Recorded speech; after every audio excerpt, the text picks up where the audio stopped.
PKB dan PKS telah resmi menyatakan dukungan Anies Baswedan di Pilkada Jakarta. Bagaimanakah peluang Anies di Pilkada Jakarta? Berikut potongan dialog rekan Davi Pratama dalam Anyu Sore bersama pengamat politik Adi Prayitno.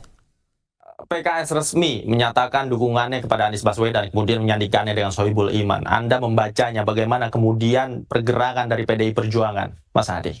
Ya, saya kira PKS cukup realistis ya. Setelah mengumumkan kader mereka, Sohibul Iman untuk bertanding di Jakarta, tiba-tiba PKS itu menyodorkan proposal politik untuk menduetkan antara Anies Baswedan dan Sohibul Iman.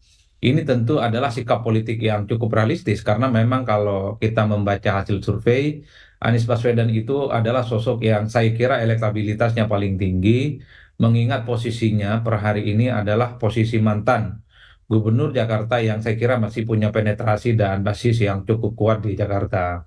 Nah, yang menarik tentu saja adalah karena memang PKS ini bergerak cepat, tentu PKS itu tidak mau kehilangan momentum. Apalagi misalnya beberapa waktu yang lalu PKS ini kan terkesan masih cukup kebingungan bagaimana melakukan manuver politik. Oleh karena itu, apa yang dilakukan oleh PKS hari ini adalah sikap politik yang sebenarnya cukup terukur dan realistis karena kalau bicara tentang elektabilitas calon gubernur di Jakarta, Anies lah yang paling kuat. Tinggal misalnya kita nunggu bagaimana sikap resmi dari PKB, karena apapun judulnya, PKB itu adalah partai politik yang sejak awal mendeklarasikan Anies untuk maju.